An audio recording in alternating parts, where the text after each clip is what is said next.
संत संगे याचा वास सर्व काळ, संत संगे याचा वास सर्व काळ, संचला सकळ मूर्तिमंत, घालून या काळ अवघा बाहेरी, त्याशीच अंतरी वास दिला. आपुलेसे जिही नाही उरू दिले, आपुलेसे जिही नाही उरू दिले, चोजविता भले 80 स्थळे, घालून या काळ अवघा बाहेरी, त्याशीच अंतरी वास दिला. तुका म्हणे नाही झाकत परिमळ, तुका म्हणे नाही झाकत परिमळ, चंदनाचे स्थळ चंदनची, घालून या काळ अवघा बाहेरी, त्याशीच अंतरी वास दिला. पांडुरंगा करो प्रथम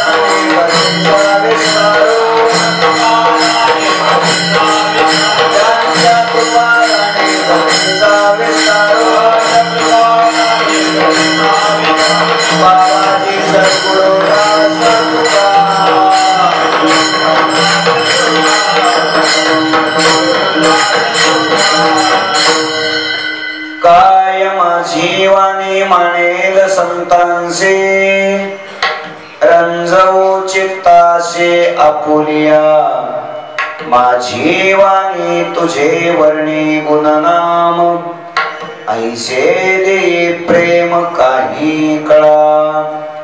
आत्मरूप गणेशो स्मरण, सकळ विद्यांचे अधिकरण, तेची वंदो श्री चरण श्री गुरूंचे.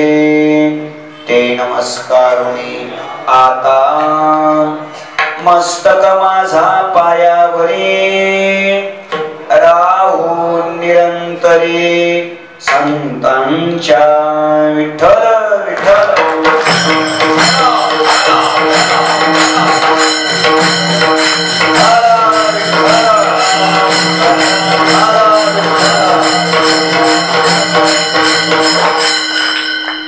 संत संगे याचा वास सर्व काळ, संचला सकळ मूर्तिमंत, घालून या काळ अवघा बाहेरी, त्याशीच अंतरी वास दिला.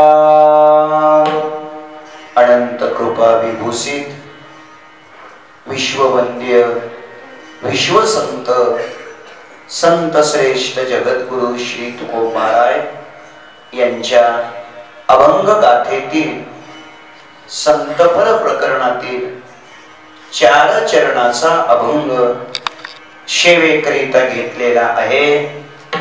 या अभंगाच्या द्वारा संत श्रेष्ठ जगद्गुरु श्री तुकोबाराय संत जीवनातील विशेषता प्रकट करतात. विठ्ठल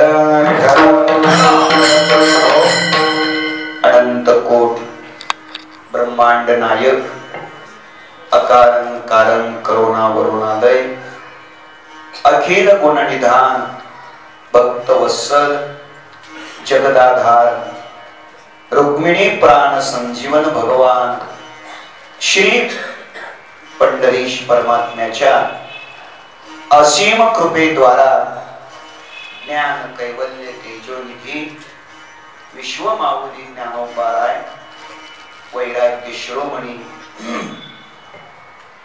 संत हृदय सम्राट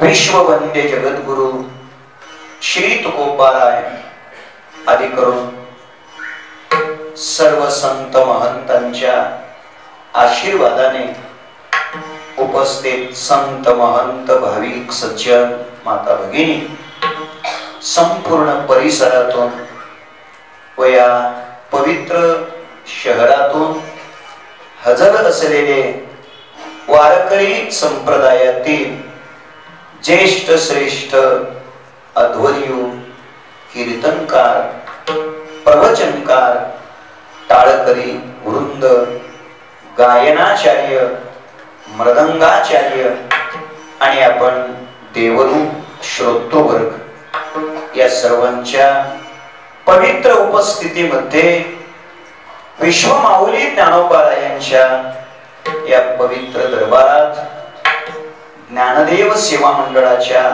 द्वारा समापन्न होत असलेला हा भक्ती महोत्सव आणि या महोत्सवातील आजच्या दुसऱ्या दिवसाच्या कीर्तन सेवेचा सुयोग सप्ताह संयोजक समितीच्या सर्व भाविकांच्या या मंडळाचे सर्व विश्वस्त यांच्या द्वारा या मंडळाचे अध्यक्ष महोदय वारकरी संप्रदायातले एक अत्यंत सोज्वळ निर्मळ आणि वारकरी संप्रदायातलं अत्यंत वेचक असं चिंतन करणारं व्यक्तिमत्व परमपूज्य परमश्रद्धेय आदरणीय महाराज यांच्या आदेशातून मी या ठिकाणी उभं राहिलेलो आहे.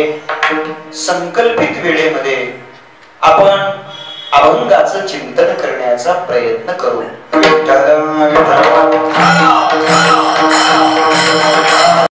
मोठ्या श्रद्धेने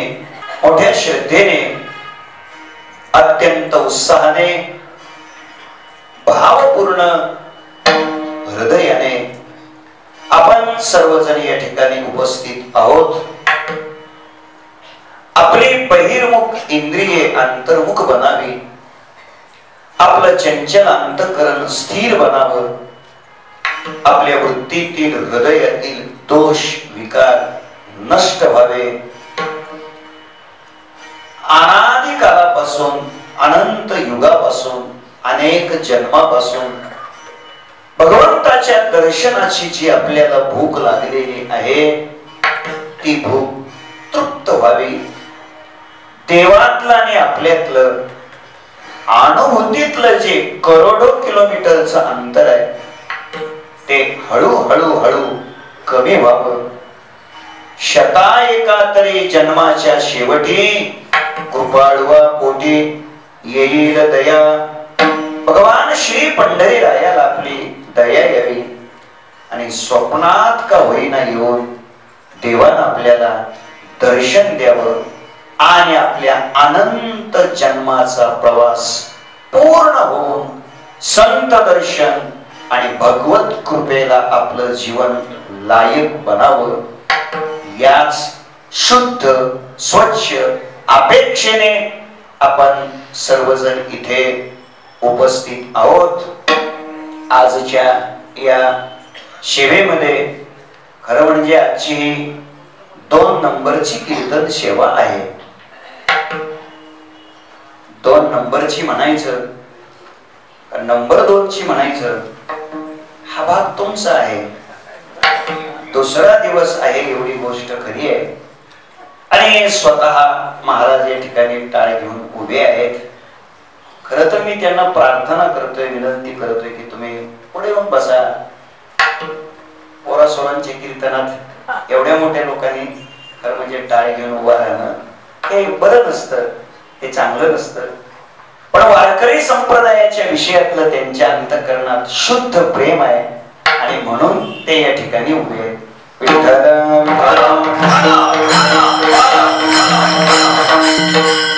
विश्वमाऊली ज्ञानोबारायांच्या भाषेमध्ये ज्ञानोबाराय सांगतात, एत जे जे मी बोले ते प्रभू तुमचेचे शिकविले, यया कारणे अवधारी जे आपुले आपण देवा, ऐका, त्यांची जशी कृपा होईल त्या पद्धतीने आपण काही वेडवाकड बोलण्याचा प्रयत्न करूया.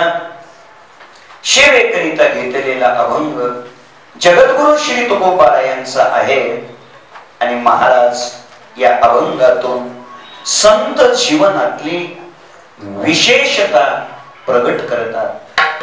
संत का विशेष आहेत त्याची मीमांसाही या अभंगातून मांडतात. ऐका, खरं म्हणजे असं एकही क्षेत्र नाही की त्याच्यात विशेष आणि सामान्य नाही, असं एकही क्षेत्र नाही.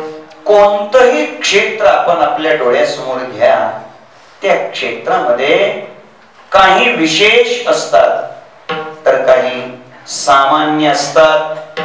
केवळ विशेष क्षेत्र संपलं, क्षेत्र नाही. केवळ सामान्य क्षेत्र संपलं, क्षेत्र नाही.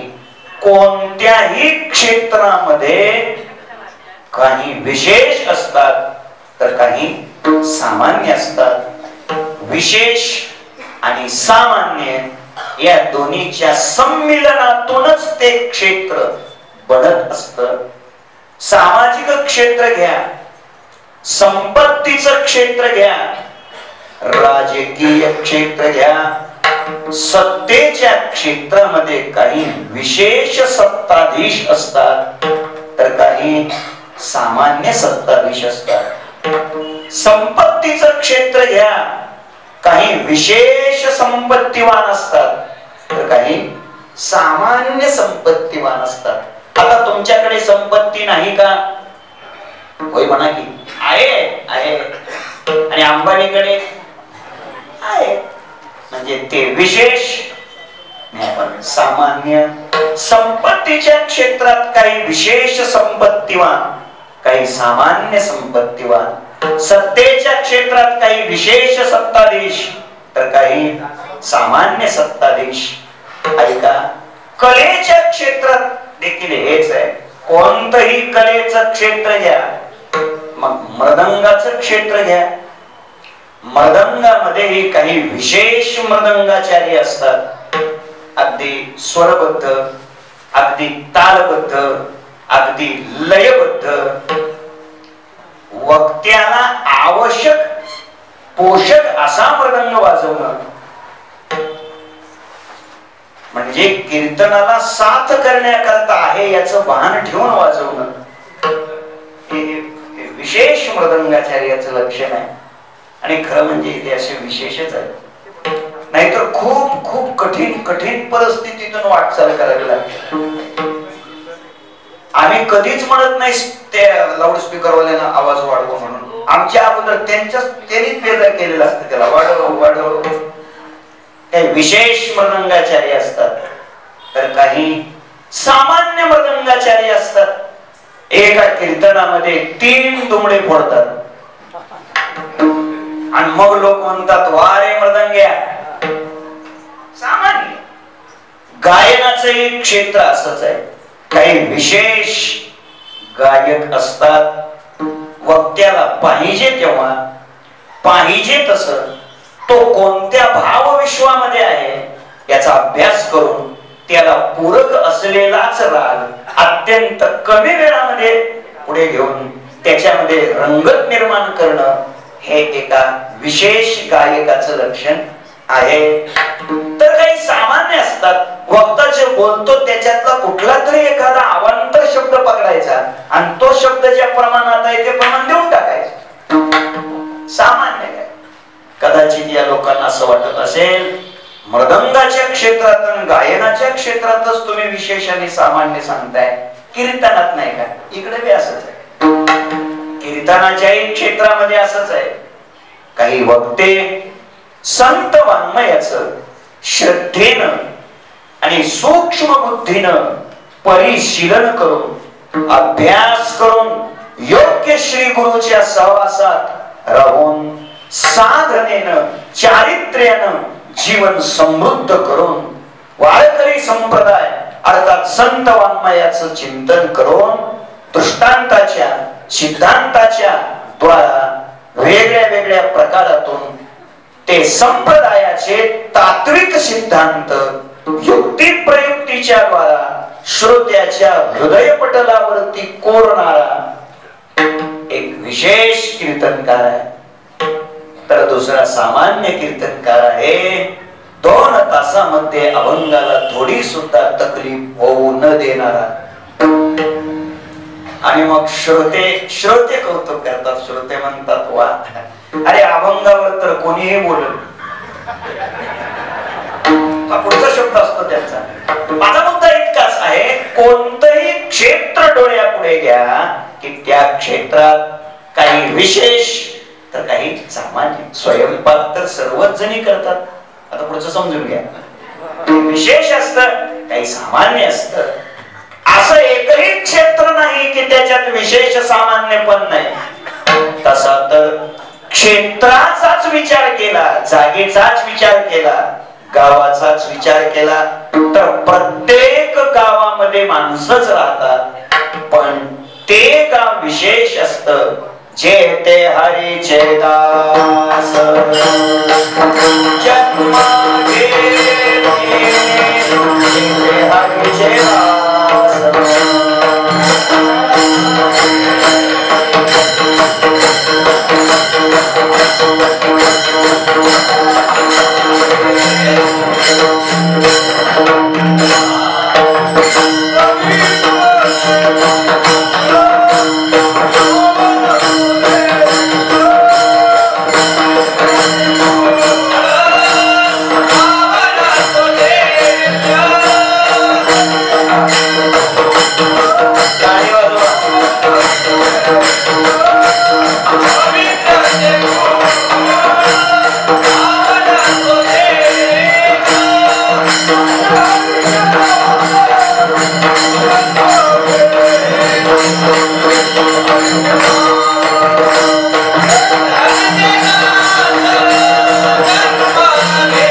घेते, जे हरीचे दास.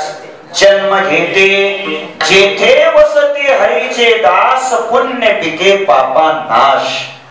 जिथे वैष्णव जन्माला येतात ते गाव इतर गावापेक्षा विशेष आहे. विशेष आहे. गावागावाचीच विशेषता विचारात घ्यायची ठरली तर सर्व गावापेक्षा पंढरीची विशेषता काय आगळी आणि वेगळी आहे. पंढरीची विशेषता सांगताना महाराज सांगतात, तात्काळ अभिमान नष्ट होण्याचं सामर्थ्य ते या पंढरीस घडे. खळा पाझर रोकडे उठाउठी अभिमान जायायचे स्थळ कोण. कोठे रोमांचे शरीरा नेते अश्रूची धारा. तुका म्हणे काला कोठे अभेद देखीला. उठाउठी अभिमान जायायचे स्थळ कोण. हे सगळं कुठं आहे ते या पंढरीस घडे. तुका म्हणे मोक्ष देखील कळस. तात्काळ हा नाश अहंकाराचा. पंढरी क्षेत्राची विशेषता सांगताना महाराज सांगतात, ऐका पंढरीचे महिमान. राहुळ तितुके तेथील तृणानी पाषाण. तेही देव जाणावे. तिथलं गवत सुद्धा काय आहे, तिथला दगड सुद्धा काय आहे, देव आहे. प्रातस्मरणे वैकुंठवासी खंडारकर महाराज हे चरण सांगताना असं सांगायचे, असं म्हणतात ते असं म्हणायचे, तेथील तृण आणि पाषाण तेही देव जाणावे. आपला मुद्दा इतकाच आहे. मुद्दाम तोंड इकडे घेतलंय. मुद्दा आपला इतकाच आहे की पंढरीची विशेषता आहे. पंढरी क्षेत्राची विशेषता सांगताना महाराज सांगतात, महाराज बोलतात भूवैकुंठ. अधिकाक्षराने एका भूवैकुंठ म्हणे तुका. किंवा आणखीन विशेषता सांगतात, पंढरीस घडे अतित्याय मृत्य तो जाय पतित अधम पाता. खरं म्हणजे त्याचा अन्वय लावताना फार काळजीपूर्वक लावला पाहिजे. पंढरीत जर अचानक मृत्यू घडला, आकस्मिक मृत्यू घडला, तो जाय पतित अधम पाता. तो अधम पाताला जातो असं नव्हे. तो जाय पतित अधम पाता, तिथं प्रश्नचिन्ह द्यायचंय. तो जाय पतित अधम पाता, तो काय अधम पाताला जातो का? उत्तर आहे जात नाही. नातच उत्तर आहे जात नाही. माझा मुद्दा इतकाच आहे, पंढरी क्षेत्राची विशेषता काय आगळ्याने वेगळी आहे. त्याही पेक्षा आनंदी क्षेत्राची विशेषता वेगळी आहे. जो करील याची तो तारील सकळही, सकळही पुढे पवित्रा याचेही दर्शने होती. यात्रे अलंकापुरा येती, ते आवडते विठ्ठला. भूवैकुंठ पंढरपूर त्याहुनी थोर महिमा या. आनंदी क्षेत्राची विशेषता काय आगळी आणि वेगळी आहे. तर त्र्यंबकेश्वरची विशेषता याच्याहीपेक्षा वेगळी, याच्याहीपेक्षा वेगळी. जर त्र्यंबकेश्वरला जाऊन ब्रह्मगिरीला प्रदक्षिणा घडली तर नामदेव महाराज सांगतात त्याच्या पुण्या नाही गणना. पण एका जणांना उत्तर दिलं, महाराज तुम्ही प्रदक्षिणा करा म्हणतायत, अहो गुडघे दुखतायत, आता वैयक प्रदक्षिणा करण्यासारखं, आता कसं शक्य आहे? नामदेव महाराजांनी मग त्याला पुन्हा त्याला थोडं सुधारित सांगितलंय. प्रदक्षिणा नाही ना करू शकत, अरे डोळ्याने ब्रह्मगिरी पहा, दृष्टी पडता त्याची नाही. पण पुन्हा यानं उत्तर दिलंच. काय उत्तर दिलं? महाराज आता 70-72 वय झाले, दिसणं कमी आले. कुठं डोळ्याला ब्रह्मगिरी दिसते, कुठं दिसायला कमी आले, काय करू? महाराज पुन्हा त्याला बोलताय, कुशावर्ताचं स्नान कर. कुशावर्ती करिता स्नान त्याचे वैकुंठी राहणे. त्याने सांगितलं, पण या आता इतक्या थंडीच्या दिवसात आणि या वयात कुशावर्ताच काही ज्याला करायचं नसतं तो काहीतरी काढतोच. शेवटी नामदेव महाराज म्हणतायत, बोलतो रे तू खूप चांगलं, फक्त बोलता येते जास्त. जे सांगितलं त्याला नकोच म्हणतो, नाहीच म्हणतो, म्हणजे बोलता चांगलं येत आहे. मग बोलता येत आहे ना, तर फक्त किमान वाचेन गंगा गंगा तरी वाचे म्हणता. माझा मुद्दा इथं थांबलाय. म्हणजे त्र्यंबकेश्वरची विशेषता वेगळी आहे, आळंदीची विशेषता वेगळी आहे. ऐका, क्षेत्राची ही काय आहे विशेषता? तर कधी कधी कालाची देखील विशेषता असते. काही काल पवित्र असतात, कालाची विशेषता असते. गेल्याच वर्षी अधिक मास घेऊन गेला. अधिक मासाची विशेषता आहे, इतर मासामध्ये कीर्तन ऐकलेलं पुण्य आणि अधिक मासात कीर्तन ऐकलेलं पुण्य हे इतर मासापेक्षा अधिक आहे. इतर मासात पंगत घातलेलं पुण्य आणि अधिक मासात पंगत घातलेलं पुण्य हे इतर मासापेक्षा अधिक आहे. इतर मासात सत्कर्म केलेल्याचं पुण्य, नामचिंतन केलेल्याचं पुण्य आणि अधिक मासात नामचिंतन केलेल्याचं पुण्य अधिक आहे. लक्षात ठेवा, कायदा एवढ्यावरच थांबलेला नाही. इतर मासात तंबाखू खाल्लेल्याचं पाप आणि अधिक मासात तंबाखू खाल्लेल्याचं पाप हे इतर मासापेक्षा अधिक आहे. म्हणून हे चांगलं ध्यानात ठेवा. फक्त कायदा पुण्याच्याच बाबतीत लावून मोकळं होऊ नका. कोणतंही कर्म करा त्याचं फळ अधिक मासात अधिक आहे. ही कालाची काय आहे विशेषता. कधी कालाची विशेषता असते, कधी क्षेत्राची विशेषता असते, तर कधी कधी व्यक्तीची विशेषता असते. तसं जर पाहिलं तर पंचमहाभौतिक रूपाने जर बघितलं तर सगळे शरीर, सगळी माणसं सारखीच दिसतात. पण प्रत्येकाच्यात काही ना काहीतरी काय असते विशेषता असते. ऐका, तुम्ही आम्ही आणि संत महात्मे याच जर अवलोकन केलं तर आपल्यापेक्षा संत हे विशेष आहेत. कसे विशेष आहेत? एक विचार करा. एरवी आपलाही आकार कशाचा आहे? म्हणा म्हणा माणसाचा आहे आणि त्यांचाही आकार माणसाचाच आहे. पण लक्षात असू द्या, मानवी जीवनाची विशेषता ही आकाराने ठरत नसते. माणसाच्या जीवनाची विशेषता आचाराने ठरत असते. आकार कोणता आहे याला परमार्थात फारसं मूल्य नाही. आचार काय आहे याला फार महत्व आहे. विशेषता ही आचारावरून विचारात घेतली जाते एक. आणि दुसरी गोष्ट, विशेषता हे अनुभवावरून विचारात घेतली जाते. तो ऐका, आपल्या अनुभवाचा विषय आणि महात्म्याच्या संतांच्या अनुभवाचा विषय या दोन्हीची जर तुलना केली तर त्यांच्या अनुभवाचा विषय देव आहे आणि आपल्या अनुभवाचा विषय आहे. फरक आहे.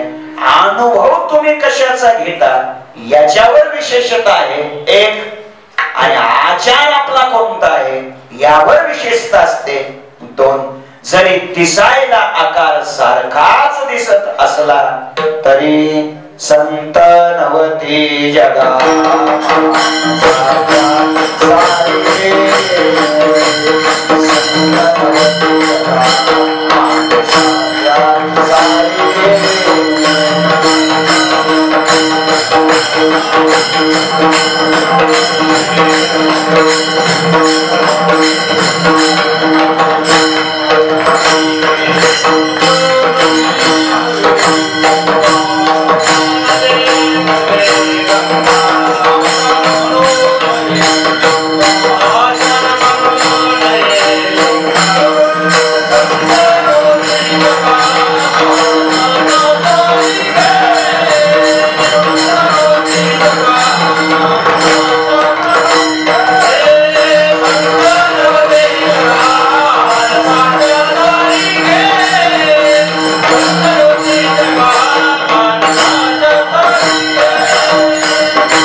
आकारावरून संतत्व ठरत नाही, आकारावरून विशेषता ठरत नसते, तर ती आचारावरून अनुभवावरून ठरत असते. बाहेरून जर पाहिलं तर ते आणि आपण कसे दिसतोय, सारखेच दिसतोय. त्यांनाही दोन हात आहेत, आपल्यालाही दोन हात आहेत, त्यांनाही दोन डोळे आहेत, आपल्यालाही दोन डोळे आहेत. मग ऐका, त्यांचीच विशेषता का हरी भक्त थोर भूमंडळी असं का, साधू थोर जाना, साधू थोर जाना, साधू थोर जाना कलियुगी, हे का तेच विशेष का, आपण का नाही विशेष. आपल्यात आणि त्यांच्यात अंतर असलंच पाहिजे, ते अंतर शोधलं पाहिजे. काय अंतर आहे. मला वाटतं 1962 चा काळ होता. भारत आणि चीन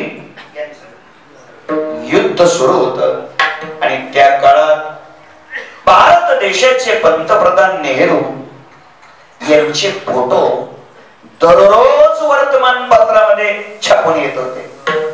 त्याच काळात एक व्यक्ती, वारकरी शिक्षण संस्थेचे अध्यक्ष प्रातस्मरणीय गुरुनाम गुरु दांडेकर मामा यांच्याकडे ती व्यक्ती आली. दुपारची वेळ होती, मामांचं जेवण झालेलं होतं. वारकरी शिक्षण संस्थेच्या जुन्या ऑफिस मध्ये कार्यालयात मामा बसले होते खुर्चीत. त्याने दर्शन घेतलं आणि विचारलं, मामा एक विचारू का. मामा म्हणाले विचारा. आता मामाला असं वाटलं एखादा पंचदशीतला श्लोक विचारतील, ज्ञानेश्वरीतल्या ओवीचा अर्थ विचारतील. खरं म्हणजे साधूला भेटल्यानंतर हेच विचारावं बरं का, हेच विचारावं. भरपूर फिरलोय पण अजून मुलीचं जमत नाही हे विचारू नये. साधूला हे सांग, हे परमार्थातलंच विचारावं, लक्षात ठेवा. विचारलं आणि विचारा. त्याने विचारलं, मामा तुम्ही आजचं वर्तमानपत्र वाचलं का. मामा म्हणाले हो वाचलं. कालचं वाचलं. हो म्हणाले कालचं पण वाचलं. परवाचं. मामा म्हणाले मी परवाच पण वर्तमानपत्र वाचलं. म्हणजे तुम्ही नेहमी वर्तमानपत्र वाचता वाटतं. मामा म्हणाले मी दररोज वर्तमानपत्र वाचतोय, तुला काय म्हणायचंय ते लवकर सांग, 9 वाजून गेले. मग ऐका, त्याने विचारलं, मामा गेले 8 दिवस झाले प्रत्येक वर्तमानपत्रातल्या प्रत्येक पानामध्ये नेहरूंचेच फोटो कसे काय छापून येतात. म्हटले मग म्हणजे तुझं काय. नाही हो, पण रोजच्याच वर्तमानपत्रात त्यांचाच फोटो का छापून येतोय. मामा म्हटले तुला काय म्हणायचं. मला नाही काय, पण माझा मुद्दा असा आहे, अहो तेही माणूसच. मीही माणूसच. म्हटले मग एखाद्या दिवशी माझा फोटो काय काय असं काय त्याने सांगितलं. का रोज त्यांचाच का सांगा काय कारण आहे. तेही भारताचे नागरिकच आहेत, मी सुद्धा भारताचा नागरिकच आहे. एखाद्या दिवशी माझा फोटो वर्तमानपत्राने छापला तर काय बिघडेल. सांगा मामा काय अडचण काय. मग मात्र मामाने त्याला उत्तर दिलं. म्हणतात मामा फटकळ विनोदी होते. त्याने मामाला विचारलं मामा का अडचण काय सांगा.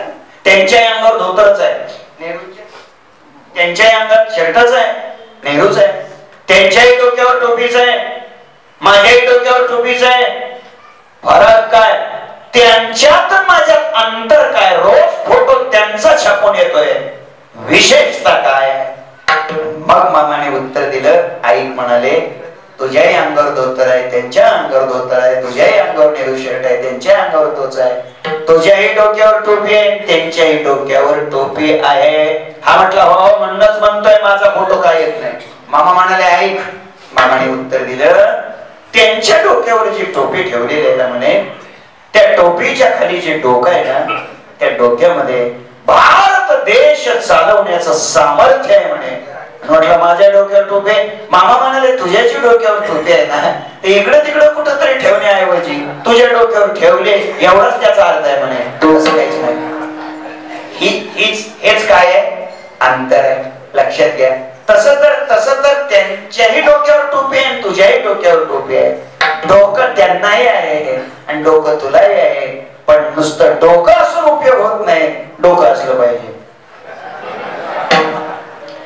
लक्षात ठेवा हेच त्या दोन्हीतली काय आहे अंतर आहे. हेच त्यांचं जीवन विशेष आहे. ऐका संत महात्म्यांचीच विशेषता आज ही आहे. काय कारण आकारानं पाहिलं बाहेर अंगानं पाहिलं तर ते आणि आम्ही सारखेच. मग तेच विशेष का असं त्यांच्याकडे काय आहे महाराज याचं उत्तर शेवेकरिता घेतलेल्या अभंगाच्या पहिल्या चरणात देतात.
सर्व काळ संचला सकळ मूर्तिमंत अभंगाच्या ऐका पहिल्या चरणामध्ये जगद्गुरु श्री तुकाराम महाराज संत विशेष का याचं उत्तर देतात. ऐका. आणि उत्तर काय दिलंय? संत संगे याचा वास सर्व काळ, संचला सकळ मूर्तिमंत, सकळ मूर्तिमंत संचला याचा संत संगे वास सर्व काळ. संतांच्या सहवासात सर्व काळ देव राहतो म्हणून संत. बोला. संत कसे विशेष. आता तुम्ही लक्ष देताय, जागे पण आहेत, तर जरा चांगलं आहे का? संत विशेष का? काय उत्तर दिलं तुकोबारायांनी? संत विशेष कशामुळे? देव त्यांच्या सहवासात सर्व काळ वास करतो म्हणजे राहतो म्हणून संत विशेष. बरोबर. इथपर्यंत कीर्तन लक्षात आले. आता ऐका, या पहिल्या प्रश्नावर एक छोटी शंका आहे, तीच 10 वाजवण्याची शक्यता आहे. ती शंका आहे कोणती? देव संतांच्या संगतीत सर्व काळ राहतो म्हणून संत विशेष. तर प्रश्न हा आहे, देव सर्व काळ कुठे राहत नाही? देव सर्व काळ कुठे राहत नाही?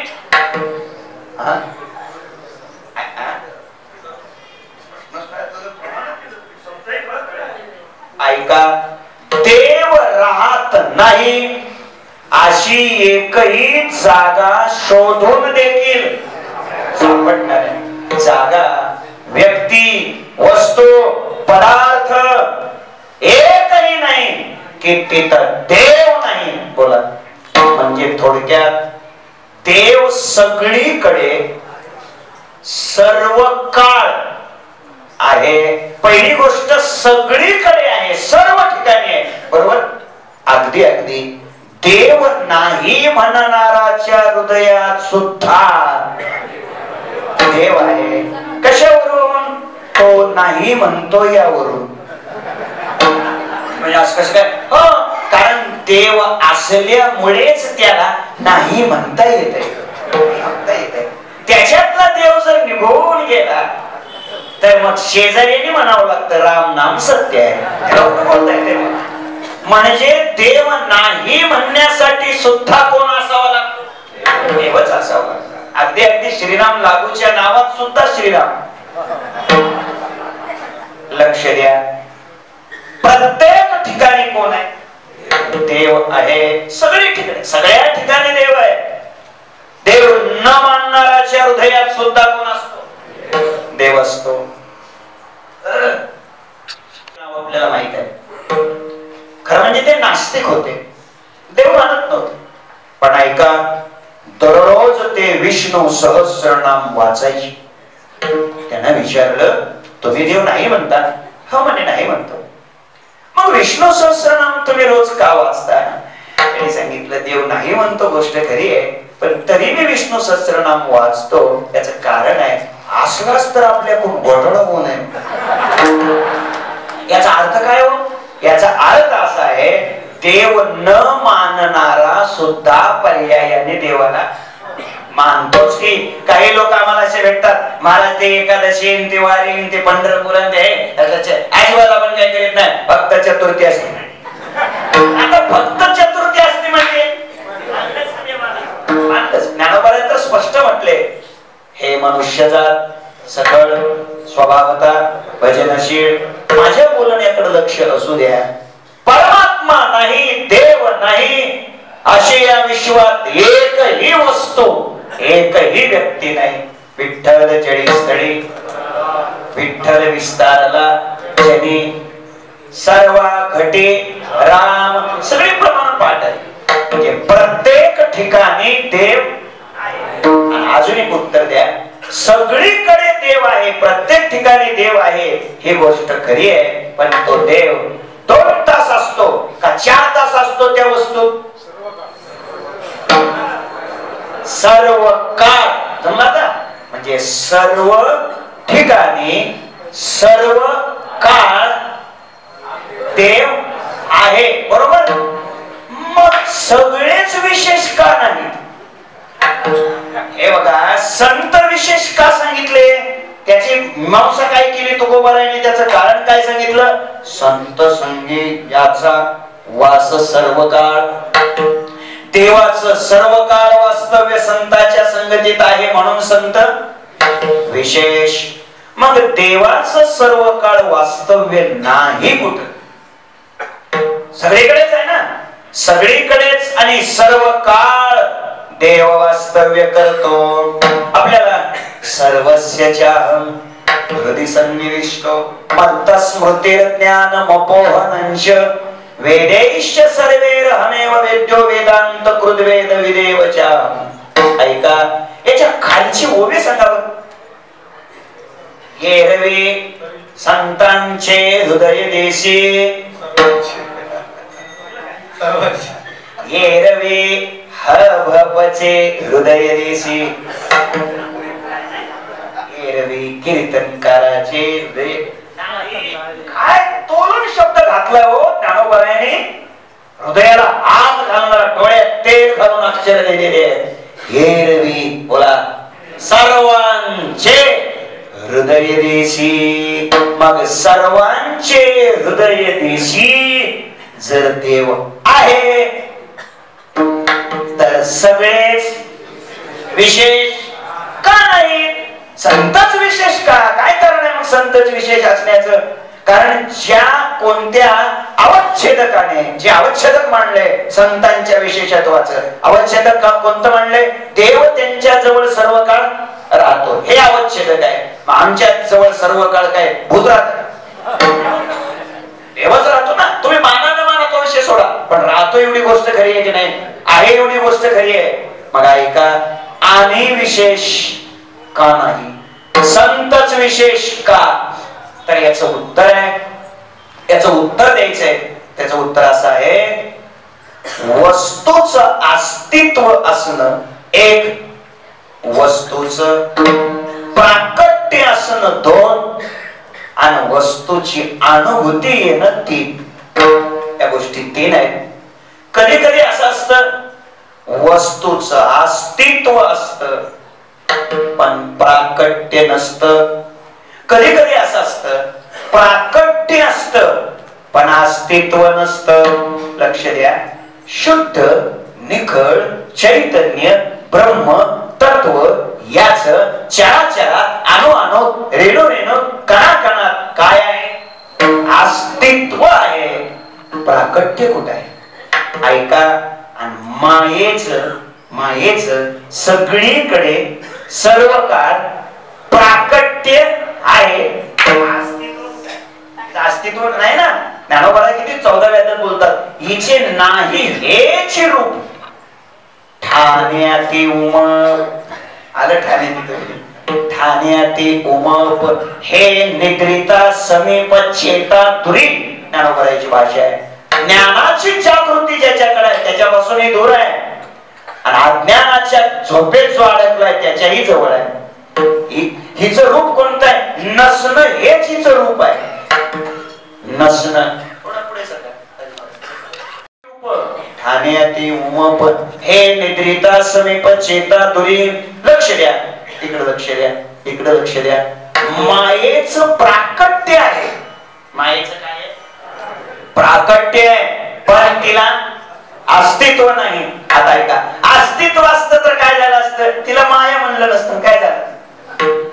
तिला अस्तित्व जर असतं तर तेच ब्रह्म झालं असतं. विषय संपला. ऐका, ब्रह्माला अस्तित्व आहे परंतु प्राकट्य नाही. मायेला प्राकट्य आहे परंतु अस्तित्व नाही. चांगलं लक्ष द्या, वस्तूचं अस्तित्व असावं का त्या वस्तूचं प्राकट्य असावं? बोला. प्राकट्य असावं, अस्तित्व नसलं तरी चालतंय. आणि मग सध्या बाजारात तेच आहे की ज्याला अस्तित्वच नाही, ज्याला काही अधिष्ठानच नाही, तेच सगळीकडे प्राकट्य तेच आहे ना. ऐका, तर उत्तर हे आहे, अस्तित्व ही असावं आणि अस्तित्व संपन्न वस्तूचं प्राकट्य सुद्धा असलं पाहिजे. अस्तित्व असूनही, लक्ष द्या, अस्तित्व असूनही जर प्राकट्य नसेल, ती वस्तू प्रगट नसेल, तर त्या अस्तित्वाचा उपयोग होत नाही. तुम्ही लक्ष देताय बघा, ऊसामध्ये साखर असते का? म्हणजे ऊसामध्ये साखरेचं अस्तित्व बोला आहे. खेड्यातली गोष्ट आहे. शेतातलं घर, महाराज आले, लगेच मालकानं सांगितलं चहा ठेवा. मालकानं सांगितलं चहा ठेवा. दिनावत मध्ये बोलून घेतलं, सांगायला येतं चहा ठेवा. साखरेचा पत्ता आहे का डब्यात? तो हे लगेच खवळला. काय कळतं का तुला? जा 2 ऊस मोडून आण आणि 4 कांडके टाक पातेल्यात. आता ऐका, ऊसाचे 4-2 तुकडे त्या पातेल्यात टाकले तर चहा होईल का? त्याच्यात ऊसात साखर नाही का? उत्तर काय? बोला. उत्तर हे आहे, ऊसामध्ये साखरेचं अस्तित्व आहे, ही गोष्ट खरी आहे, पण प्राकट्य नाही. आणि प्राकट्य नसल्यामुळं साखर असूनही उपयोग होत नाही, काम होत नाही. प्राकट्य आवश्यक आहे, गरजेचं आहे. अजून विचारतो तुम्हाला, दुधामध्ये तुपाचं अस्तित्व आहे का? दुधामध्ये तुपाचं अस्तित्व आहे.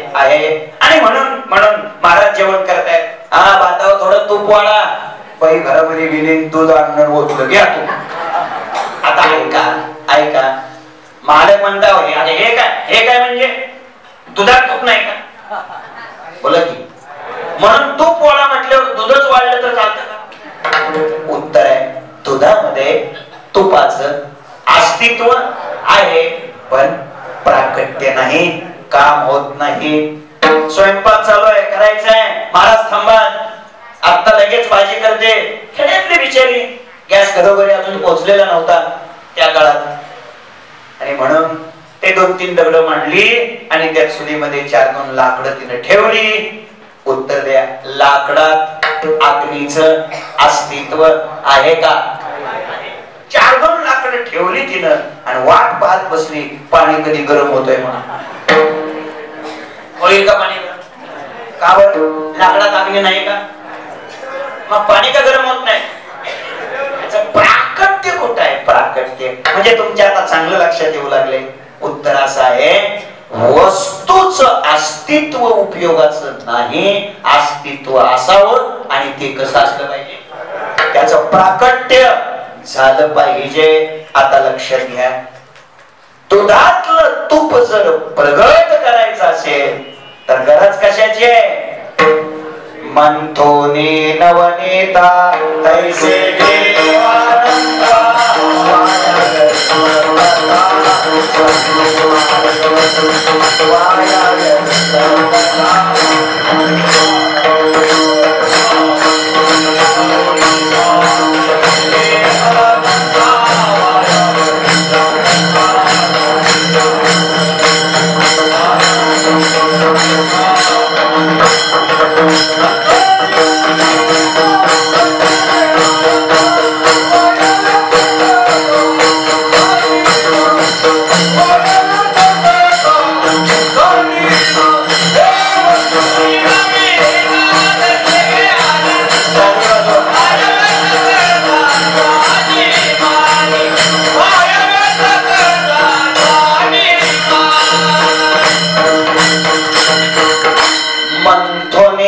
नवनीता घे, अनंता तैसे घे.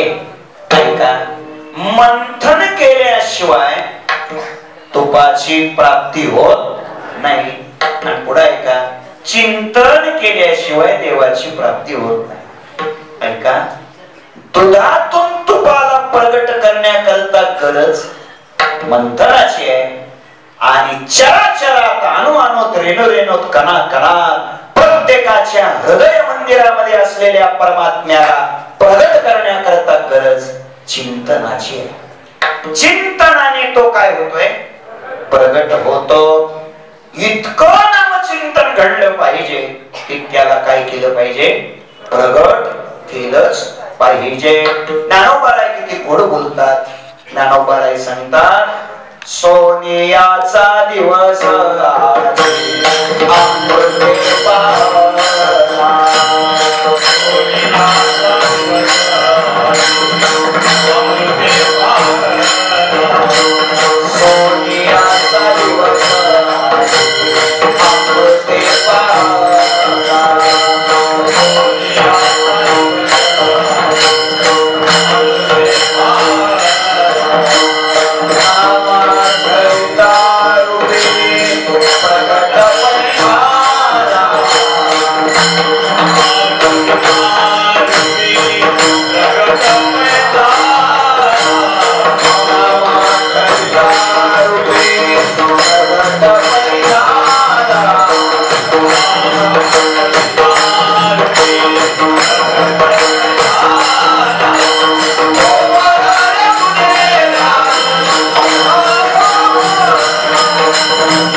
प्रगट पै झाला. त्याला प्रगट करायचं असेल तर गरज नामचिंतनाची आहे. अजून वेगळं सांगेल, लाकड आहे, लाकडातून अग्नीला जर प्रगट करायचं असेल तर ती दोन्ही लाकडं एकमेकावर बोला की घर्षण केली पाहिजे. एकमेकावरती दोन्ही लाकडं काय केली पाहिजे, अशी घासली पाहिजे, सारखी घासली पाहिजे. आणि मग एकमेकावरती घासून घासून घासून घासून त्याच्यातून अग्नी काय होतो, प्रगट होतो. त्याकरता सतत घर्षण केलं पाहिजे, सारखं. रामकृष्ण हरी जय जय रामकृष्ण हरी, रामकृष्ण हरी जय जय रामकृष्ण हरी, रामकृष्ण हरी जय जय रामकृष्ण हरी, असं त्याशिवाय हे शक्य होत नाही. इथून घरी जाताना काय अडचण आहे बरं रामकृष्ण हरी म्हणत गेलं तर? घरून इथे येताना रामकृष्ण हरी म्हणत आलं तर काय अडचण आहे? लोकांमध्ये एकदा बसायला जागा भेटली, मग हरिपाठ म्हणत गेलं तर काय अडचण आहे? लक्षात ठेवा, कितीतरी वेळ आपल्याला मिळतो. लोक सहजच बोलतात, वेळच नाही. एकच सांगतो, सध्या तुम्ही जिवंत आहे ती सगळी वेळच आहे. काय म्हणणार, काय वेळ नाही? कितीतरी वेळ आहे, पुष्कळ वेळ आहे. दिवसाचे तास किती आहेत? 24. झोपण्याकरता किती द्यायचे त्यातले?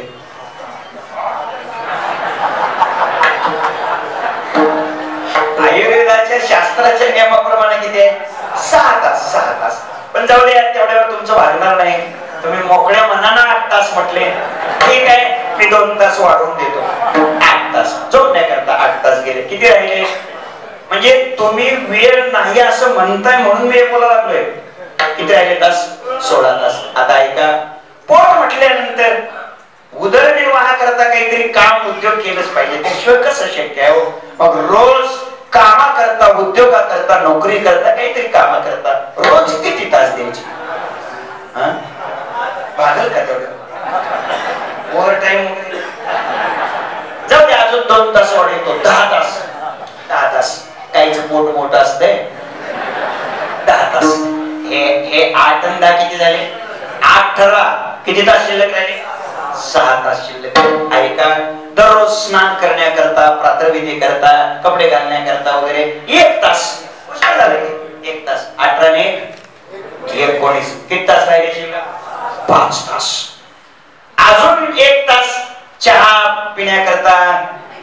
टीव्हीच्या बातम्या बघण्याकरता, पेपर वाचण्याकरता अजून 1 तास देऊन टाकतो. चला, किती झाले?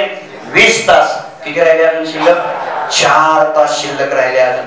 चला, आणखी शेजाऱ्या पाजाऱ्याचा उकंडा उकरण्याकरता अजून 1-2 तास देऊन टाकतो. जाऊ, मोकळ्या मानणं सवय असते. किती झाले? म्हणजे 1-2 तास घेणार असतो. बरं, चला घेतले. 22 तास झाले. किती राहिले? म्हणजे मी मोकळ्या मनानं वाटप केले. बरं, काट छाट अजिबात, तरी देखील 2 तास राहिले का नाही शिल्लक? आज शपथ घ्या, आजपासून दररोज 1 तास ज्ञानेश्वरी वाचणार आणि रोज संध्याकाळी 1 तास गाथा वाचणार. असं ठरवा, असं ठरवा. तरच त्याचा उपयोग आहे. कमीत कमी ज्यांनी टाळ्या वाजवल्या त्यांनी तरी ठरवा.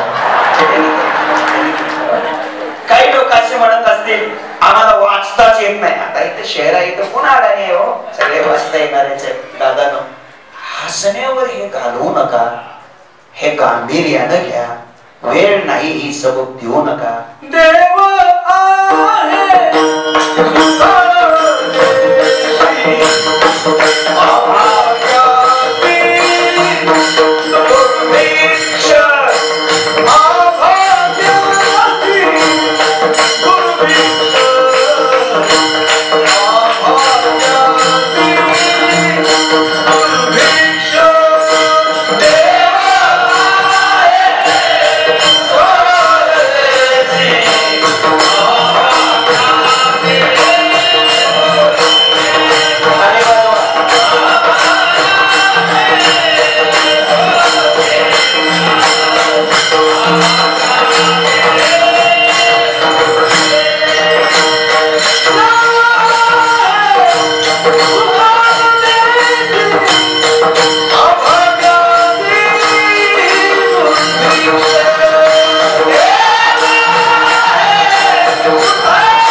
देवाचं नाम चिंतन करतच नाहीत.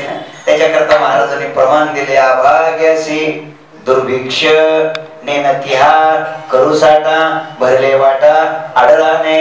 जे अभाग्य ते मात्र हे करत नाहीत, जे भाग्यवान आहेत ते मात्र केल्याशिवाय राहणार नाहीत. आणि म्हणून ठरलंय आज 2 तास मोकळ्या मनानं शिल्लक आहेत. मोकळ्या मनानं रिटायर झालेल्यांना तर जास्त शिल्लक आहे. आता कोणी झालेले असते रिटायर, ते मी शिल्लक आहे. म्हणून दादानो, हे आयुष्य बघा, पुन्हा नाही हो.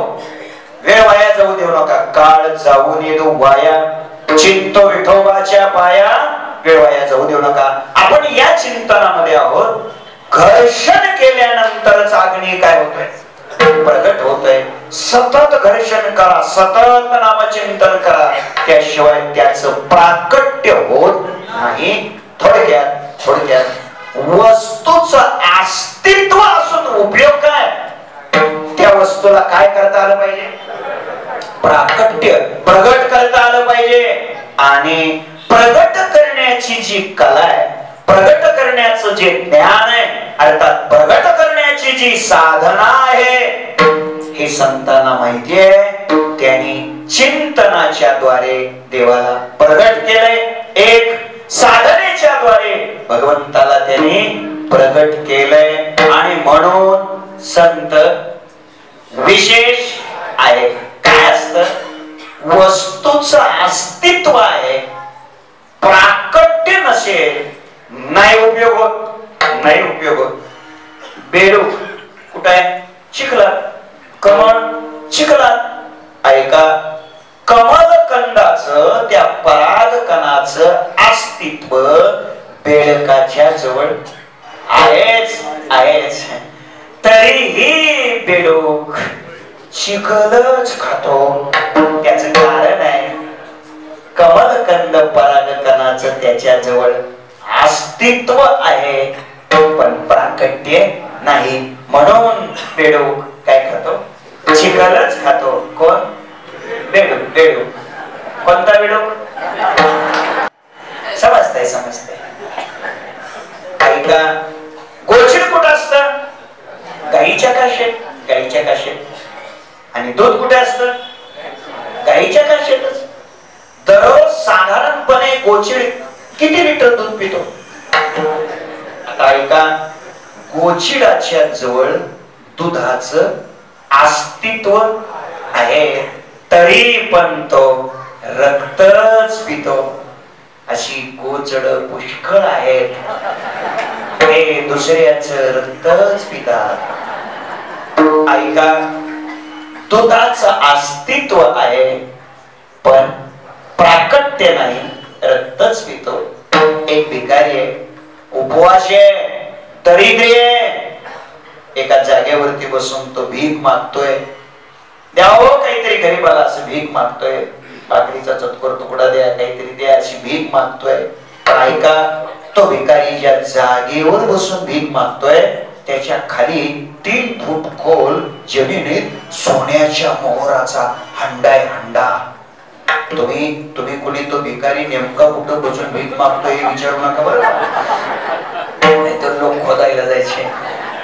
आता ऐका, भिकाऱ्याला त्या दरिद्र व्यक्तीच्या जवळ धनाचं अस्तित्व आहे, तरी पण तो भीक मागतोय, कारण प्राकट्य नाही. आता तुमच्या सगळ्याच्याच ओव्या पाठ आहेत का? कमलकंदाने नांदोनुकर परिपाळा गुशे विजय जवळ दिया येरा चिखलची पुरे पाहे पादूत पाशी त्वचेच्या त्या वेरुनी गोचिड सांगे विदैवाच्या लोह्या रुतल्या हाती परितेत बैसोनी का दरिद्रीची. आता ऐका, या 3 दृष्टांताला अनुसरून तैसा हृदयामध्ये रामू असता, सर्व सुखाचा आरामू हृदयामध्ये असता, की भ्रांताशी कामो विषयावरील याच न्यायाने तुमच्या माझ्या सर्वांच्याच हृदय मंदिरात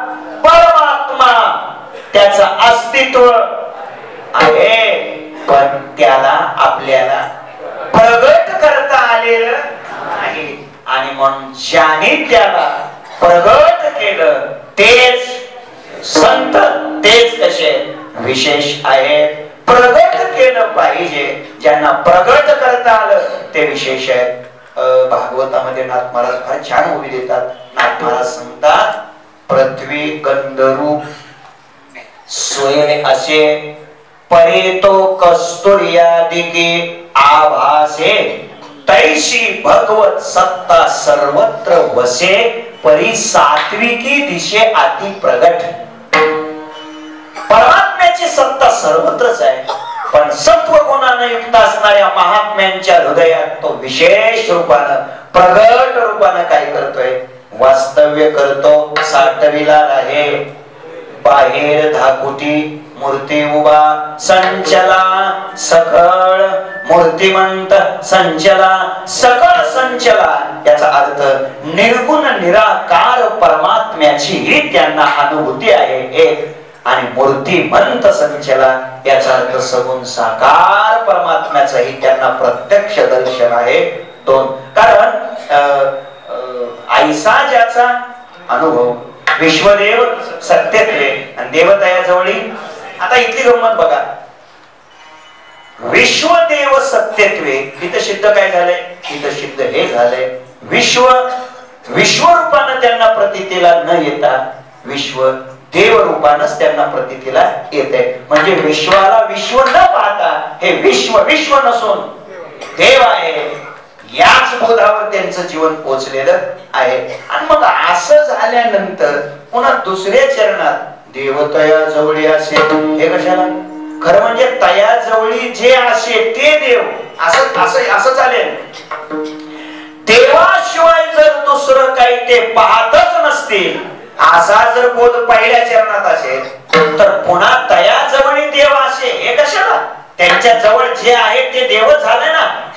उत्तर इतकंच आहे, विश्वदेव सत्यत्वे इथं निर्गुण निराकार तत्वाची अनुभूती आहे. आणि देवतया जवळी असे, इथे सगुण साकार परमात्म्याचंही त्यांना प्रत्यक्ष काय आहे? दर्शन आहे.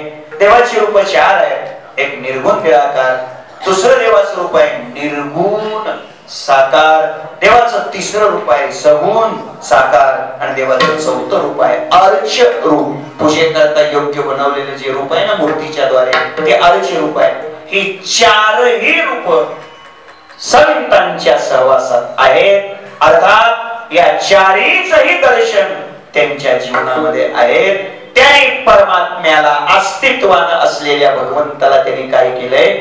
प्रगट केलंय. आणि म्हणून संत संगेयाचा वास सर्व काळ.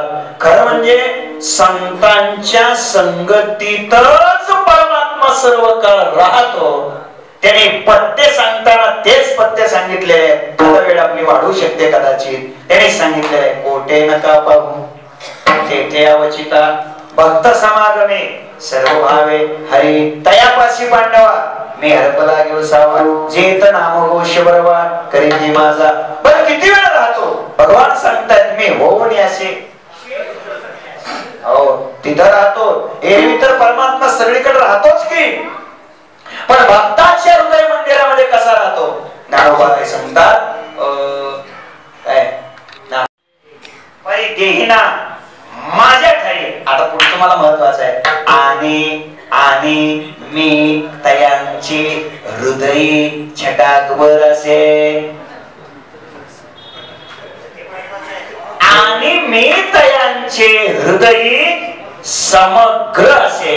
या समग्र शब्दाला लाल पेन 2 रेगा ओढायच्या खाली, त्याला अंडरलाईन करायची म्हणतात. समग्र तुमच्या आणि माझ्या हृदयात देव आहे, पण समग्र नाही ही अडचण आहे. समग्र आहे, तिथल्या समग्र शब्दाचा अर्थ आहे प्रत्यक्ष सगुण साकार सत्ताधीश परमात्मा त्यांच्या जवळ आहे.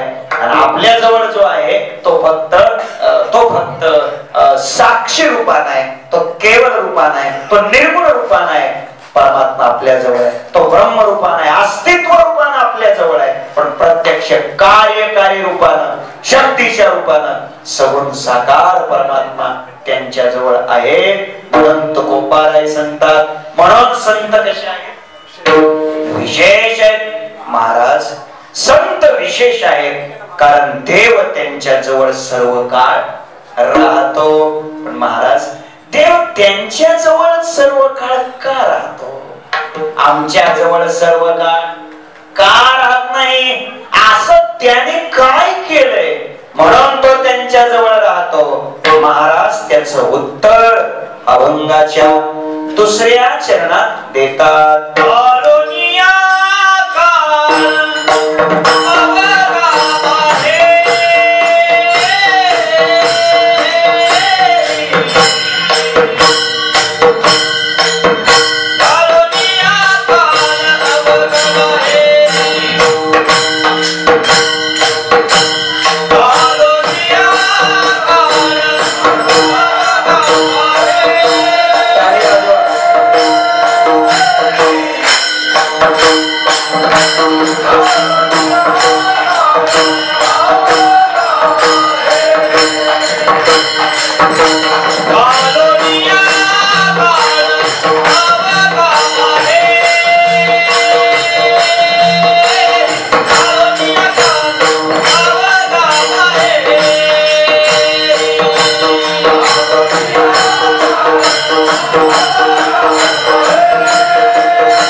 त्याचीच अंतरे वास दिला.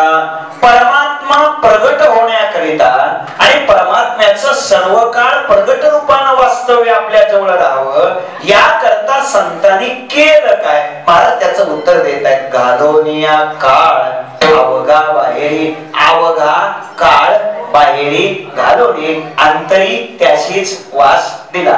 ऐका कसं आहे, आपल्याकडे एखादे पाहुणे जर येणार असतील तर आपण आपलं सगळं घर काय करतो? स्वच्छ करतो. कोण येणार असतील तर पाहुणे. पाहुणे म्हणजे मुलाला पाहण्याकरता, मुलाला पाहण्याकरता जर पाहुणे येणार असतील तर आपण एखाद्या घरची चादर आणतो, एखाद्या घरची सतरंजी आणतो, शेजाऱ्याच्या घरचा तक्के आणतो, सगळं उष्ण अवसान आणतो आपण. 4-6 महिन्यानं पाहुण्याच्या लक्षात येतं की यांचं जवळचं काहीच नाही, बँकेचं कर्ज काढून केलेलं आहे. मेहरबानी ते लोक उतारे बघत नाही. ऐका, तर सर्वसामान्य व्यवहारातल्या एखाद्या पाहुण्याला प्रसन्न वाटावं आणि त्याला आनंद व्हावा याकरता आपण आपलं घर काय करतो? स्वच्छ करतो. सरळ सरळ असं हो, या अनंत कोटी ब्रह्मांडाचा जगाचा मालक आपल्या घरी यावा आणि तो प्रसन्न होऊन राहावा असं वाटत असेल तर आपण आपलं घर स्वच्छ केलं पाहिजे की नाही? आता ज्याचे त्याला माहिती आहे आपण स्वच्छ किती केलेलं आहे, अजून किती आत कचरा आहे, हे ज्याचे त्याला माहिती आहे. उठून उभा राहून सांगण्याची गरज नाही. 10 मिनिटं राहिले, ज्याचे त्याला चांगलं माहिती आहे. खरं म्हणजे इथं स्वच्छतेकरताच यायचं, तर स्वच्छ करण्याकरता यायचंय. ऐका, तो गोबाराय सांगतात घालोनिया काळ. इथे काळ शब्दाचा अर्थ मृत्यू यम असा नव्हे. इथे काळ शब्दाचा अर्थ भूत वर्तमान भविष्य असा नाही. काळ शब्दाचा अर्थ अनुकूल प्रतिकूल नव्हे. काळ शब्दाचा अर्थ आहे विकार, दोष. विकाराला बाहेर काढलं, अवघे विकार बाहेर काढले. सरळ आहे बघा, एका ठिकाणी एकाच वेळेला 2 वस्तू अथवा 2 व्यक्ती व्यवस्थित राहिल्या समजा तरी त्या नीटनेटक्या राहत नाहीत. उदाहरणार्थ राहिल्या तरी मग नीटनेटक्या राहत नाही. आता ऐका लक्ष द्या. परमात्मा आणि विकार एकत्र राहतील कसे राहतील? भगवान परमात्मा जर आपल्या हृदय मंदिरामध्ये सर्व काळ त्यानं वास्तव्य करावं असं वाटत असेल तर ही जागा अगोदर कशी असली पाहिजे? स्वच्छ असली पाहिजे.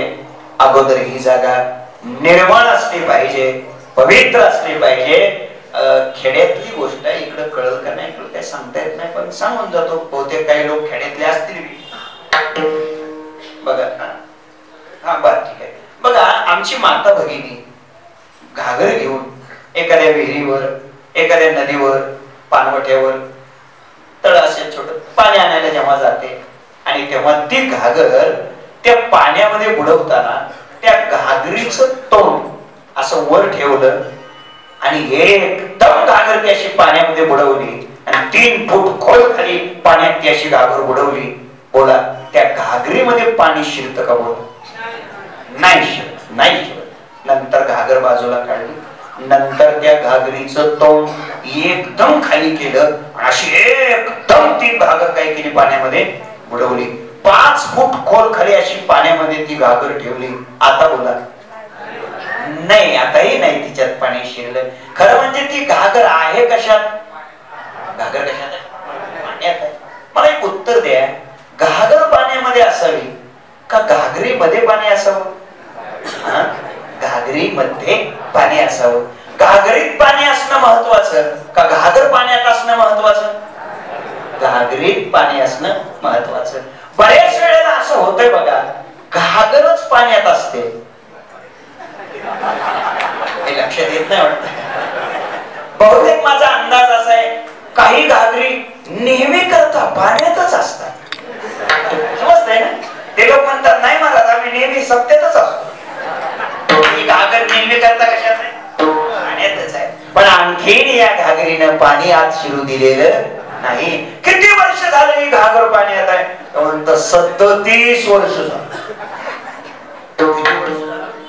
37 वर्ष झालं ही घागर.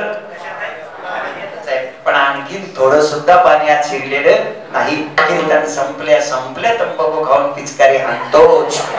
ठरवायचं घागरीत अजून पाणी शिरलेलं नाही. माझ्या मुद्द्याकडे लक्ष द्या. का बरं घागरीत पाणी शिरलं नाही हो? कारण त्या घागरीत हवा आहे, हवा.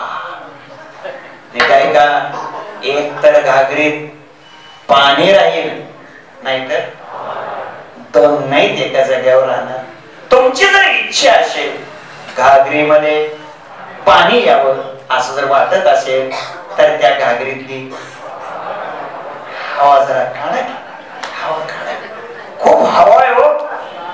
आता प्रत्येकाला माहित आहे आपल्या घागरीत कोणती हवा आहे. 3 मजली पट्ट्याची बिल्डिंग आहे, हवा. 7 एकर प्लॉटिंगची जमीन आहे, हवा. आपल्यासारखं कीर्तन कोणालाच येत नाही. म्हणजे आमचं सांगितलं त्यांना जास्त बरं वाटत. ही सुद्धा हवा. माझी हात जुनं विनंती आहे, थोडी हवा बाहेर काढा. हवा काढा. काय गोड बोलतात ज्ञानोबा आहे. जोपर्यंत ही हवा आत आहे, अहंकाराची हवा आहे, ममतेची हवा आहे, तोपर्यंत परमात्म्याची भेट होत तैशी अहम ममतेची आलवड सवडी. माते नपवतीच पापुडी म्हणून जन्म मरणाची दुथडी ढवळत ठेले किंवा तैसा चित्ती अहंते ठावो. जीवे सकळ शास्त्राचा सराव ऐशेने कोडी एक जन्म जावो. परिणप विजयची माते म्हणून हवा बाजूला काढा. ज्ञानोबा सांगतात, या लागी शरीर सांडोवा किजे सकळ गुणाची लोण उतरीजे. संपत्ती मधु सांडीजे कुरवंडी करुणे. मध सांगत असताना नाथ महाराजांनी फार सुंदर सांगितले. आठवलं म्हणून सांगून जातो. नाथ महाराज भागवतात ती ओळी सांगतात. 4 मध सांगितले आणि कोणता मध कधी उतरतो हेही सांगितलंय. नाथ महाराज सांगतात, मध्य मधु उतरे दिनांती धन मधु जाय निधन स्थिती. तारुण्य मधु जाय क्षीण शक्ती. स्त्री मद प्राप्ती कदा नुतरे. कोण बोलले नाथ महाराज? माझा मुद्दा इतकाच आहे. तर ही जी हवा आहे ना, ती हवा आपण काय केली पाहिजे? बाजूला काढली पाहिजे. महाराज सांगतात, घालूनिया काळ अवघा बाहेरी. विकाराला बाहेर काढलं त्याशीच अंतरी वास दिला. अनेकांतर नद्यावी वसती करावी हे शांती. वासनेची परमात्म्यालाच आतमध्ये काय केली? जागा दिली. अवघा काळ म्हणजे अवघे विकार बाजूला काढले. थोडा सुद्धा विकार ठेवू. कापूर असतो बघा, कापूर त्या डबीमध्ये ठेवतो आपण, त्याच्यातून काढतो, आरती करतो. एक दिवस असा येतो की त्या डबीमध्ये, कापराच्या डबीमध्ये ती कापराची वडी एक सुद्धा शिल्लक राहत नाही. म्हणजे आता संपूर्ण कापूर त्या डबीतनं काय केलेलं आहे? काढलेला आहे. बरोबर? आता सांगा, आता ती डबी जर उचलली आणि नाकाशी लावली तर वास येतो गुलाबाच्या फुलाचा. कशाचा येतो? कापराचा. मला उत्तर द्या, त्याच्यात कापूर आहे का? आणि वास राहिला की नाही? तो बघायचं म्हणणं आहे, वास सुद्धा शिल्लक ठेवू नका. विकाराचा वास सुद्धा शिल्लक राहू. घालून या काळ अवघा बाहेरी त्याशीच अंतरी वास दिला. लक्षात ठेवा, अशी बरीचशी माणसं भेटतात. आता काही शिल्लक राहिलेलं नाही, आता काही शिल्लक राहिलेलं नाही. पण लक्षात ठेवा, थोडा तरी विकाराचा फुंद, थोडा तरी अहंतेचा फुंद, थोडा तरी सद्गुणाचा कुठेतरी काका वृत्तीमध्ये शिल्लक असतोच.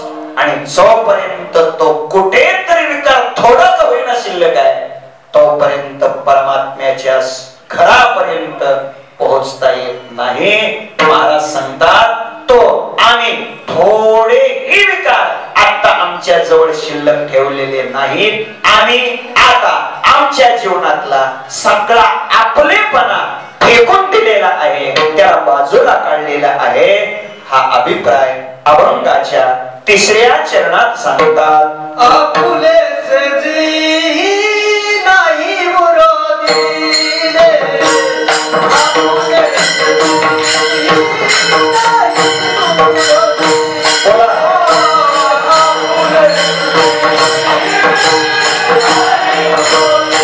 मुरादीने, आपुले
झाकत परिमळ, चंदनाचे स्थळ चंदनाची घालून या काळा बाहेरी, त्याशीच अंतरी वास दिला विठोबा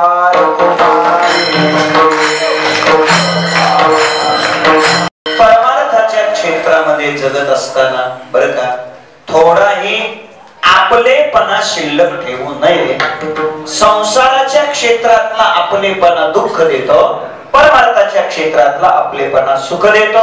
ऐका, थोडाही आपलेपणा शिल्लक राहता कामा नये. कुठेतरी मी शिल्लक राहील की जीवनामध्ये अपकर्ष अधोगती आहे, अर्थात बाधा आहे.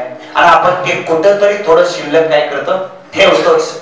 काही लोक आम्हाला म्हणतात तस काय नसतं महाराज, पत्रिकेत नाव असले काय नसले काय, आपलं तस काय नसतं, त्याचं काय एवढं असतं, तस काय नसतं. पण मी म्हटलं हे किती वेळा म्हणायचं असतं, अवघड असतं. त्यापेक्षा म्हटलं नाव टाकलेलं परवडलं असतं. अवघड असतं हे सगळं.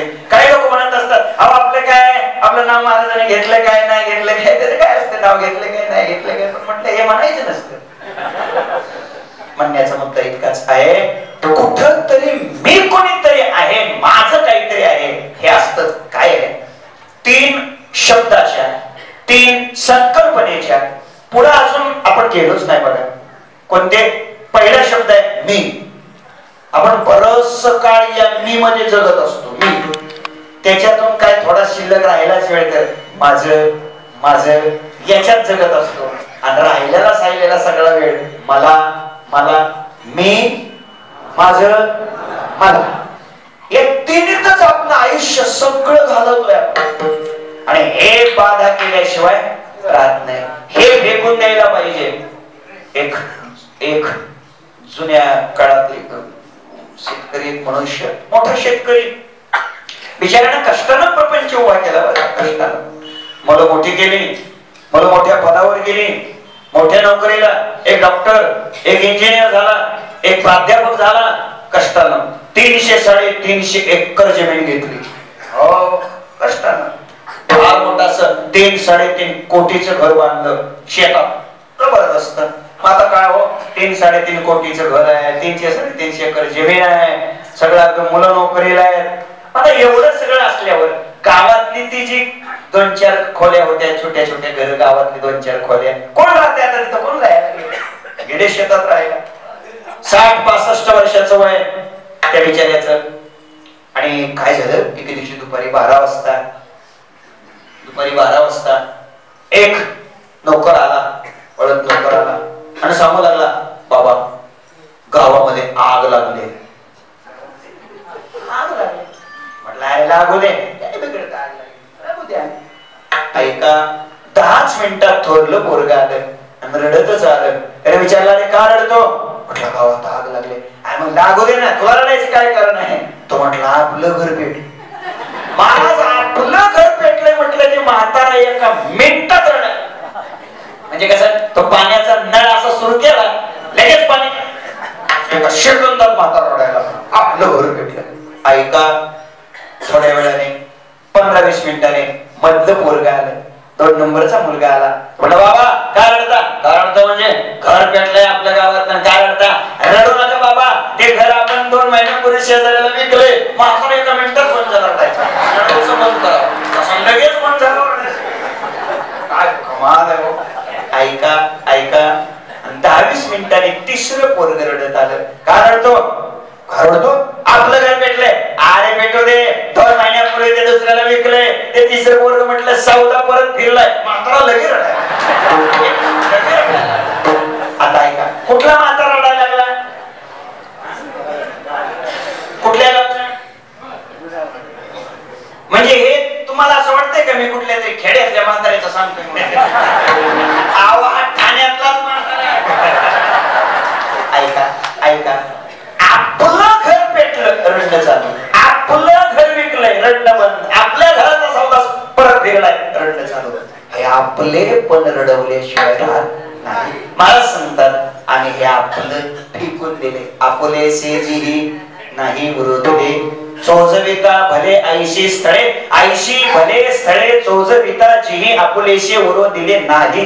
असं आमचं जीवन आहे. आणि मग ज्याने आपलेपणा टाकून दिला, ज्याने परमात्मा स्थळाचा शोध घेतला, ज्याने काळाला बाहेर काढलं, ज्याने देवालाच हृदयामध्ये जागा दिली, असे जे महात्मे आहेत ते महात्मे कुठं भेटतील? त्यांना कसं शोधायचं? या ज्ञानदेव सेवा मंडळात कसं शोधायचं? काय त्यांना शोधायची गरज आहे? त्यांचे काय बोर्ड लावावा लागतो का? त्यांचे काय बॅनर लावावे लागतात का? नाही. तुका म्हणे नाही. झाकत परिमळ चंदनाची स्थळ चंदनाची. त्यांचं जीवन चंदनाप्रमाणे आहे. ते सहज सगळं सर्वांना सुगंध देतात आणि त्यांची कीर्ती, त्यांची प्रसिद्धी करण्याची आवश्यकता नाही. एकच वाक्य देतो आणि थांबतो. जीवनात माणसाने चांगलं वागायचं असतं, कीर्ती आपोआप होते. हे लक्षात ठेवा. आणि असं त्यांचं जीवन आहे. हे जीवन संतांचं आहे. आजच्या संपूर्ण अभंगातून आपण आपल्यासाठी घ्यायचं काय? तर आजच्या अभंगातून आपण पहिली गोष्ट घालून या काळा उगा बाहेरी, हे एक लक्षात ठेवायचं. विकाराला बाहेर काढायचं. हवा हवा हवा बाहेर काढायची, हे लक्षात ठेवायचं. दुसरी गोष्ट आपुलेशी जी आपलं हे टाकून द्यायचं. या 2 गोष्टी टाकून द्यायच्या आणि मंथनानं, चिंतनानं आणि घर्षणानं भगवंताला नामचिंतनाच्या द्वारे प्रगट करायचं. अस्तित्व रूपान असलेला परमात्मा प्रगट केला की आपलं ही जीवन विशेष आहे. ज्याने भगवंताला प्रगट केलं असे विश्व माऊली ज्ञानोबा आहे, त्यांचं आपण चिंतन करू.